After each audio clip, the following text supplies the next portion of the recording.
Hello everyone, welcome to my YouTube channel Mamta maths tutorial. और आज 11th class में lecture 37 है। ये हमने चैप्टर 15 स्टार्ट कर रखा है, स्टैटिस्टिक, और आज करेंगे एक्सरसाइज 15.3 स्टार्ट। तो बच्चे, एक्सरसाइज 15.3 में अब एक नया फॉर्मूला इंट्रोड्यूस होने वाला है, CV, that is coefficient of variation. Coefficient of variation. अब देखिए बच्चे, हमारे पास मीन डेविएशन था डाटा कैलकुलेट करने के लिए, देन हमारे पास स्टैंडर्ड डेविएशन आया डाटा कैलकुलेट करने के लिए। अब इसकी क्या जरूरत पड़ी हमें? कोफिशिएंट ऑफ वेरिएशन की, जहां पे वेरिएबिलिटी ज्यादा हो, यानी कि, और एक चीज और, जहां पे यूनिट का असर नहीं हो। अब ये यूनिट क्या चीज है? देखिए, आपने जो मीन डेविएशन पढ़ा, आपने जो स्टैंडर्ड डेविएशन पढ़ा, वो सिंगल यूनिट के लिए है। सिंगल यूनिट का मतलब कुछ एक्साइज थे, डजेंट मैटर कि वो इंटरवल में थे क्या थे, और देन उनकी क्या थी, F5 थी। वहां पे आपने मीन डेविएशन कैलकुलेट किया, देन स्टैंडर्ड डेविएशन कैलकुलेट किया। अब मान लो आपके पास डाटा ऐसा दिया हुआ है, मान लो 2 फैक्ट्रीज का, 3 फैक्ट्रीज का, 4 फैक्ट्रीज का डाटा दिया हुआ है, और हमने प्रोडक्शन की वेरिएबिलिटी देखनी है। ठीक है, तो यहाँ पे हमें एक नया मेजरमेंट चाहिएगा वेरिएबिलिटी को मापने के लिए, जिसपे यूनिट का कोई असर नहीं पड़ता हो। ठीक है, वो क्या होता है आपके पास? CV, coefficient of variance. ठीक है, इसका फॉर्मूला क्या होता है? सिग्मा अपॉन में x बार इंटू में 100। अब हमें सिग्मा पता है, हम पढ़ चुके हैं। सिग्मा क्या था? स्टैंडर्ड डेविएशन था, और x बार क्या होता है आपका? मीन। वेरिएंस यही था, और वेरिएंस का स्क्वायर रूट क्या होता है आपके पास? Standard deviation. ठीक है, तो अब हमने ये कोफिशिएंट ऑफ वेरिएशन नया इंट्रोड्यूस किया है। एक चीज और बच्चे, मान लो डाटा ऐसा है कि डिफरेंट यूनिट्स हैं, और आपके पास मीन भी सेम आ गया। ठीक है, तब कैसे चेक करेंगे कि वेरिएबिलिटी किसकी ज्यादा है? बच्चे, तब हम स्टैंडर्ड डेविएशन को देखेंगे। अगर स्टैंडर्ड डेविएशन किसी पर्टिकुलर डाटा का ग्रेटर देन है किसी दूसरे से, तो कोफिशिएंट ऑफ वेरिएबल यानी कि उसकी वेरिएबिलिटी, उसकी चेंजिंग ज्यादा होगी। जिसका स्टैंडर्ड डेविएशन बढ़ा, उसका कोफिशिएंट ऑफ वेरिएबल बढ़ा, और जिसका कोफिशिएंट ऑफ वेरिएबल बढ़ा मतलब उसमें वेरिएबिलिटी ज्यादा है, उसमें चेंजिंग ज्यादा है। ठीक है, कब? जब मीन सेम हो, जब दोनों ही या तीनों चारों डाटों का मीन सेम हो, तब हम किस पे डिपेंड हो जाते हैं? स्टैंडर्ड डेविएशन पे डिपेंड हो जाते हैं। ठीक है बच्चे, बेसिकली आप ये फॉर्मूला ध्यान में रखिएगा कोफिशिएंट ऑफ वेरिएशन का। और क्वेश्चंस को कैसे सॉल्व करेंगे, तो 1 बाय 1 हम एग्जांपल्स लेते हैं। तो अब देखिए फर्स्ट एग्जांपल। एग्जांपल देखिए क्या है आपके सामने बच्चे, 13 एग्जांपल। स्टेटमेंट में क्या कहा जा रहा है कि किसी फैक्ट्री के 2 प्लांट हैं, प्लांट A और प्लांट B। एक तरह से 2 फैक्ट्रीज हैं। ठीक है, फैक्ट्री A में, प्लांट A में क्या है? नंबर ऑफ वर्कर्स 5000 है, और प्लांट B में नंबर ऑफ वर्कर्स 6000 है। एवरेज मंथली वेजेस, उसमें जो काम करते हैं कर्मचारी, उनको एवरेज औसत कितने दिए हुए हैं? 2500 रुपए ही प्लांट A देता है, 2500 रुपए ही एवरेज प्लांट B देता है। ठीक है, variance of distribution of wages, variance कितना कितना दे रखा है? प्लांट A का दे दिया आपको 81, और प्लांट B का दे दिया आपको 100। आपको क्या बताना है? इन विच प्लांट, किस प्लांट में is there variability in wages, कि ज्यादा वेजेस में वेरिएबिलिटी है, ज्यादा चेंजिंग है। ठीक है, सॉल्यूशन देखिए। पहले हम प्लांट A की बात करते हैं। प्लांट A में हमें वेरिएंस दे रखा है, कितना दे रखा है? वेरिएंस 81। तो यहां से हम स्टैंडर्ड डेविएशन कैलकुलेट कर सकते हैं, कर सकते हैं। स्टैंडर्ड डेविएशन ये क्या आएगा? Under the root 81, that will be 9। Plant B की तरफ बढ़ते हैं। यहां पे आपको वेरिएंस दे रखा है, यस, वेरिएंस दे रखा है, क्या है? 100। अगर यहाँ पे हम स्टैंडर्ड डेविएशन की बात करें, तो 100 का root that is equal to 10। अब हमने यहाँ पे स्टैंडर्ड डेविएशन क्यों निकाला? ये हमारा कोफिशिएंट ऑफ वेरिएंस का फॉर्मूला कहता था। ध्यान से अगर हम स्टेटमेंट को देखें कि जो एवरेज की बात है, जो मीन है, वो तो दोनों का सेम है, दोनों का सेम है। और बेसिक जब बताया तब आपको एक बात बताई थी, क्या? कि अगर मीन सेम हो तो वेरिएबिलिटी हम डायरेक्ट कहां से देखेंगे? स्टैंडर्ड डेविएशन से। जिसका स्टैंडर्ड डेविएशन ज्यादा उसकी वेरिएबिलिटी ज्यादा। तो दोनों में से स्टैंडर्ड डेविएशन कौन से प्लांट का ज्यादा है? प्लांट बी का। Then plant B has more variability in wages. Plant B में क्या है? ज्यादा वेरिएबिलिटी है। ठीक है, सिंपल सा क्वेश्चन था। अब देखिए नेक्स्ट एग्जांपल। सेकंड क्वेश्चन देखिए स्टूडेंट्स क्या है, यानी कि एग्जांपल जो हम नेक्स्ट कर रहे थे सेकंड क्वेश्चन का मतलब वही है। क्या है?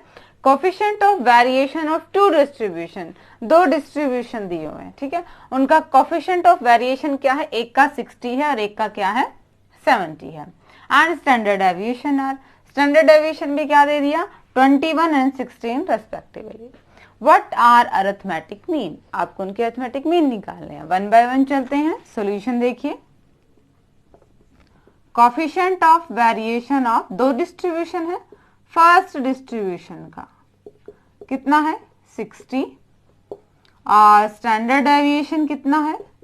21। हमें क्या निकालना है? इसको मीन है, x1 नाम दे देते हैं, हमें ये निकालना है। ठीक है, अब देखिए जरा, हमें पता है कोफिशिएंट ऑफ वेरिएशन का फॉर्मूला क्या है? स्टैंडर्ड डेविएशन अपॉन में x1 बार इंटू में 100। ये कितना दिया आपको? 60। स्टैंडर्ड डेविएशन कितना है? 21 अपॉन में मीन हमें नहीं पता, इंटू में 100। तो यहां से क्या करें? ये डिवाइड में है, इधर जाएगा तो ये तो ऊपर आ गया मल्टीप्लाई में, और यहाँ क्या बचेगा? 60 मल्टीप्लाई में है तो ये कहाँ चला जाएगा? डिवाइड में। 0 से 0, 3 से काट दें, फिर 2 से काट दें, क्या आ गया? 35। ये बार है, यानी कि फर्स्ट डिस्ट्रीब्यूशन का मीन हमारे पास क्या निकल चुका है? 35। सिमिलरली सेकंड डिस्ट्रीब्यूशन पे ही आ जाइए। Coefficient of variation second distribution का क्या दिया आपको? 70। स्टैंडर्ड डेविएशन कितना दिया है? 16 और मीन निकालना है, इसको x2 बार नाम देते हैं। फॉर्मूला हमें पता है, वैल्यू रखेंगे डायरेक्ट। कोफिशिएंट ऑफ वेरिएशन की वैल्यू, स्टैंडर्ड डेविएशन की वैल्यू, मीन नहीं पता, इनटू में 100। यहां से सिंप्लीफाई करेंगे, 16 अपॉन में 100 अपॉन में 70। 0 से 0 क्या आ गया? 160/7। डिवाइड ही करना पड़ेगा। 7 दूनी 14, बच गए 20। अगेन 7 दूनी 14, 14 और 60, 7 8 56 और 40, 5 अप्रोक्स लगभग ये आ गया आपका। ठीक है, 22.85। बस हमने ये तो निकालना था दोनों में क्या था? हमने x2 बार मीन कैलकुलेट करना था। सिंपल सा ही था ये क्वेश्चन, तो कुछ खास इसमें दे नहीं रखा था आपको। कोफिशिएंट ऑफ वेरिएशन भी आपको दे दिया था, स्टैंडर्ड डेविएशन भी दे दिया था, फॉर्मूला आपको पता है, आपको मीन की वैल्यू निकालनी थी। दो डिस्ट्रीब्यूशंस थे, दोनों का ही डाटा था, तो दोनों का अलग अलग हमने मीन कैलकुलेट कर लिया। ठीक है, ये कैलकुलेशन पार्ट है, ये तो आप कर ही लेंगे इजीली। और एक एग्जाम्पल और है, वो देख लीजिए। तो लास्ट एग्जाम्पल और देखिए बच्चे क्या है।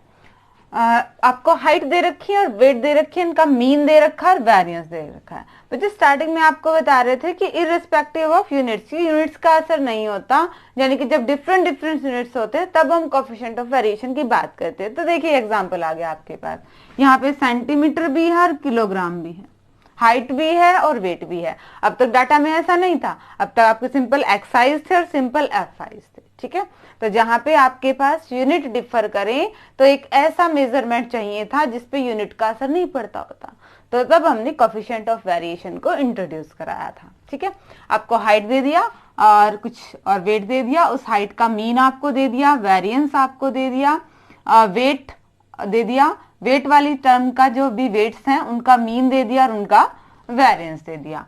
आपको can we say that weight shows greater variations than height, आपको ये दिखाना है कि क्या जो ये वेट्स हैं इनमें वेरिएशन ज्यादा है हाइट से। इट मींस क्या वेट का कोफिशिएंट ऑफ वेरिएशन ज्यादा है, आपको ये बताना है। ठीक है, सॉल्यूशन देखिए। हम निकालेंगे क्या? Coefficient of variation of height. Height निकालें पहले। क्या होता है आपके पास? स्टैंडर्ड डेविएशन, बट यहाँ पे स्टैंडर्ड डेविएशन नहीं दिया, वेरिएंस दिया हुआ है। कोई बात नहीं, हम क्या निकाल देंगे? इसका स्क्वायर रूट निकाल देंगे, आ जाएगा ना स्टैंडर्ड डेविएशन अपॉन में मीन, हम हाइट की बात कर रहे हैं, हाइट का मीन लिखेंगे इनटू में 100। क्वेश्चन टिपिकल नहीं है, बट बच्चे कैलकुलेशन आपको दिक्कत करेगी। रूट कीजिए, कैलकुलेशन दिक्कत भी नहीं करेगी, बस थोड़ा सा आपको रूट निकालना ही पड़ेगा। 127.69 इसका रूट निकालते हैं। क्या आएगा? 1 1 जा 1, क्या उतारेंगे? 27, यहाँ वाले का डबल करते हैं, यहाँ क्या आएगा? 1 ही आएगा, साफ साफ दिख रहा है। 6 पॉइंट, फिर एक साथ ही उतरता है 69, यहाँ वाले का डबल जाता है, पॉइंट वाली टर्म है तो पॉइंट उतारा। अब देखना है 22 के साथ क्या आएगा।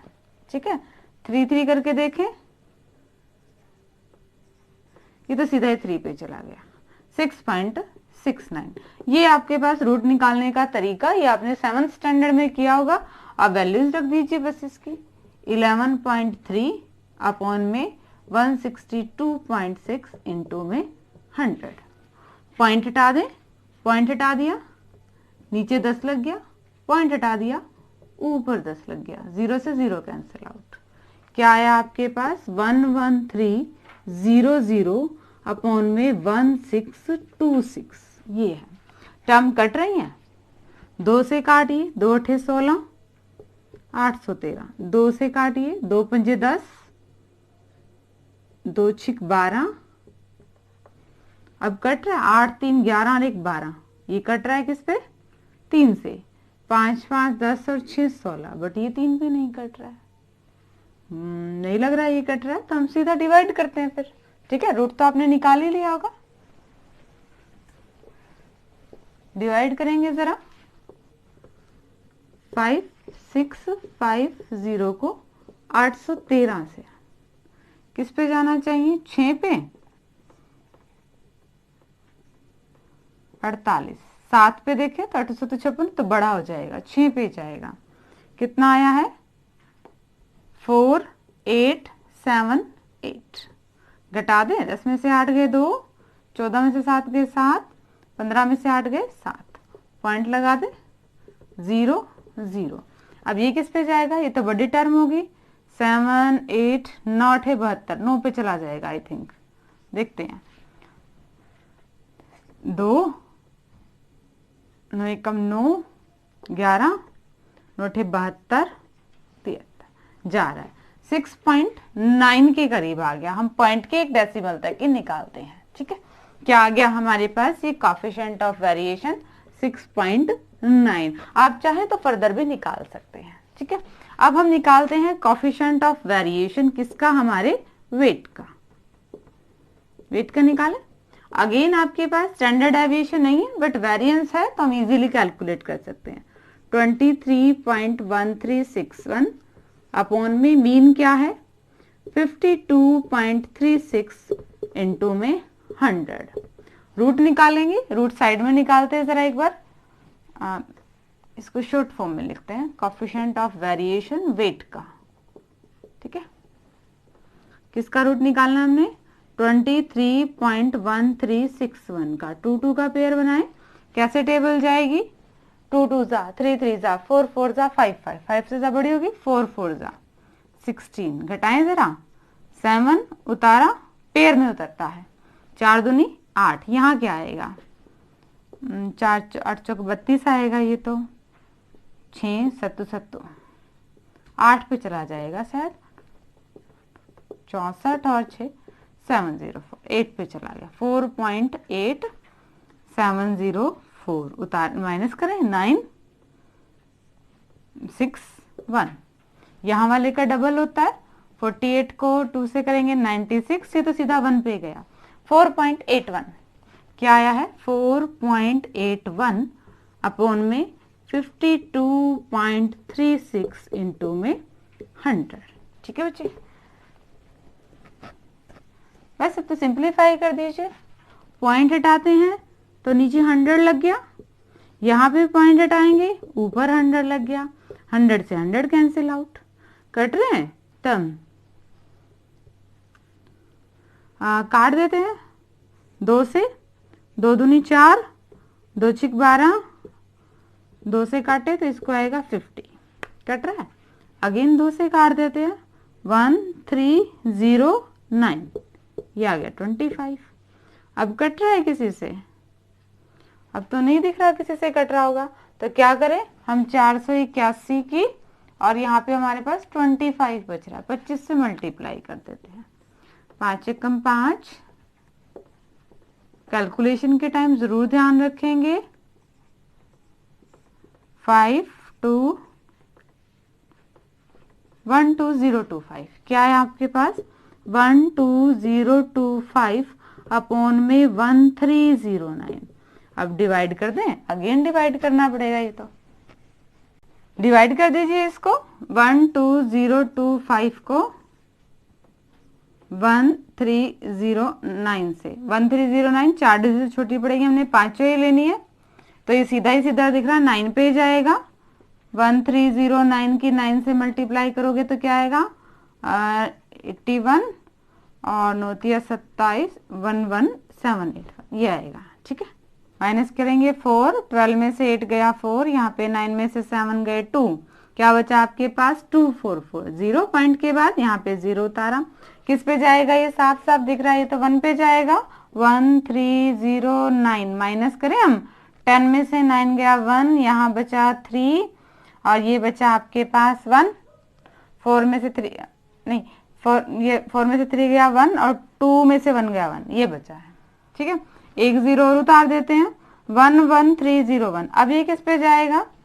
1309 7 पे देखें, 9 में 7 पे तो नहीं जाएगा, यानी कि कम पड़ता है। 8 पे और ले लेते हैं, 8 पे और देख लेते हैं। 9 72, हाँ 8 पे जाएगा। क्या आएगा आपके पास? 9.18 आएगा बच्चे, 9.18। ठीक है, ये कैलकुलेशन पार्ट है, आप लोग इजीली कर लेंगे, कोई दिक्कत वाली बात नहीं है। ठीक है, डिवाइड है, डिवाइड आपको करना आता ही है इजीली। रूट है, रूट आपको निकालना आता ही है। देखिए जरा क्या था इस एग्जांपल में, आपको मीन दे रखा था और वेरिएंस दे रखा था किसी हाइट का और किसी वेट का। ठीक है, आपने क्या बताना था कि क्या वेट में हाइट से ज्यादा वेरिएशंस हैं। इट मीन्स इनडायरेक्टली पूछ रहा है कि क्या वेट का कोफिशिएंट ऑफ वेरिएशन बड़ा है। हमारे पास क्या था, पर्टिकुलर डाटा से हमने पहले हाइट का कोफिशिएंट ऑफ वेरिएशन निकाला, हमें स्टैंडर्ड डेविएशन चाहिए था, वो नहीं था, बट हमारे पास वेरिएंस है। हमें पता है वेरिएंस का स्क्वायर रूट निकालेंगे तो वो स्टैंडर्ड डेविएशन आएगा। ठीक है, हमने स्क्वायर रूट निकाला, पॉइंट हटाए, जो टर्म कट रही थी उन्हें काट दिया और सिंप्लीफाई कर दिया और हमारे पास हाइट का कोफिशिएंट ऑफ वेरिएशन आ गया। सिमिलरली हमने सेम काम किसके लिए किया? वेट के लिए किया। दोनों का देखा, कोफिशिएंट ऑफ वेरिएशन किसका ज्यादा है? वेट वाले का ज्यादा है। तो yes we can say that कि weight shows greater variations than height. ठीक है बच्चे, होप कि आपको आज के लेक्चर के एग्जाम्पल अच्छे से समझ में आए होंगे। डिस्क्रिप्शन में इनके सॉल्यूशन लेना ना भूलें और आगे सिलेबस करने के लिए चैनल से जुड़े रहिए। इसे लाइक कीजिए, शेयर कीजिए, सब्सक्राइब कीजिए। Thank you.